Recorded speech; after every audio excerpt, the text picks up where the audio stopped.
Building a fantasy religion can be a world-building rabbit hole, so today I have a list of details you can incorporate to add depth and realism. This is the third video in my World Building for Fantasy series, and I'll link the rest in a playlist up in the cards.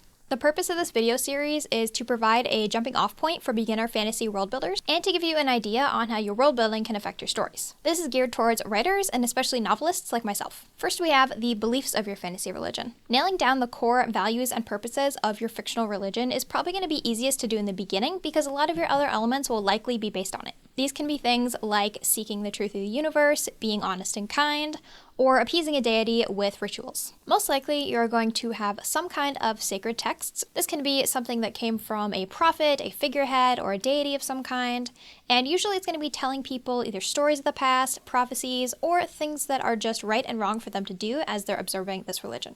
In my series, I have mentions of these kind of stories within the story, and I'm writing each one into a short story to come out alongside each novel in the series. Next, we have gods. Most, but not all, of your fictional religions are probably going to worship some kind of deity or at least higher power. This can be, one god or many gods. This could be just figures from history, or it could be just the energy of the universe itself. You can make up whole personalities for these gods and give them different things that they kind of rule over or are the god of. A lot like Greek mythology, which I find really fun to world build. Another option is living gods. Mistborn was the last book that I read that did this, and I also really enjoyed that. So in these kind of worlds, the god that's worshipped is also living in that world, as opposed to the more traditional view where a god or deity lives in some other alternate or higher realm. You also have symbols. You could have one symbol that represents your religion, or you could have a whole bunch of different ones that are used in different ways, like during prayers or rituals. If you're creating some kind of really strict religion, then you could consider punishments for people who break the rules. Are they kicked out, or maybe do they have to do some kind of ritual to prove their devotion? Does your fictional religion believe in an afterlife? Or many afterlives? Lives? Afterlives? Afterlives? If so, what is it like? And are there any rituals for helping the living or the dead pass into these certain realms? And what happens if these rituals aren't performed? Do they have to do anything special to qualify for one afterlife over another? Next, we have rituals. Coming up with unique rituals can give you interesting places and events that your characters can go to. If you have prayers in your religion, then who are they praying to and when are they praying? Do the followers of your religion pray to certain gods at certain times? Or is this more of an as-needed basis? Are there any prayers specifically for special events like births, weddings, or funerals? Do they have anything that they can't pray for, whether they are just things that are never granted or things that are not allowed to be prayed for? And what is the purpose or goal of the prayers that are created? Okay, next we have holidays, which are super, super fun to make up. So the main things to come up with when you're thinking of a religious holiday are going to be, what are they celebrating? When is it celebrated? What are the events or rituals happening at the celebration? And what are the customs, like foods, prayers, or clothing? And what about rites of passage? Are there any kind of rites of passage that youngsters have to go through to be considered an adult? These could occur on a holiday, or they could just be celebrated events. Okay, next into history. So first we've got the origins. So where did it originate, and where is it mainly practiced now?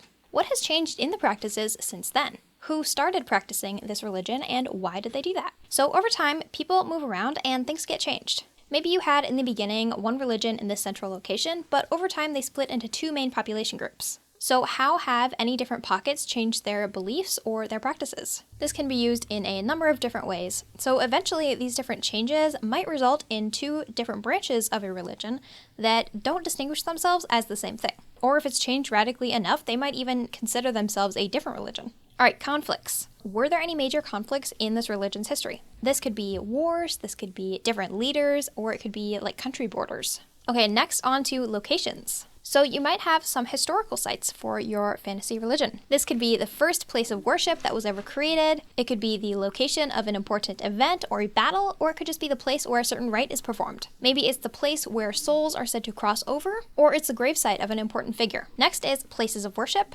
This can be any place that is designated for the people of this religion to do things like perform prayers, do acts of devotion, or to just study their religion. This could be a special building that they have in every city or town. It could be one centralized location, or even a small place in every person's home. Also, you can consider figureheads. These can be things like priests or even kings who have just taken over or changed the rules to fit their agendas. Basically, are there any living people who have power over or are in charge of certain areas of the religion? And lastly, we have the followers themselves. You're probably going to have different levels of devotion on a person-to-person basis. Some people will be devout followers, while others will be more casual. You can just consider what the different levels of believers might do differently from each other, like only some celebrate this holiday while everyone celebrates this holiday.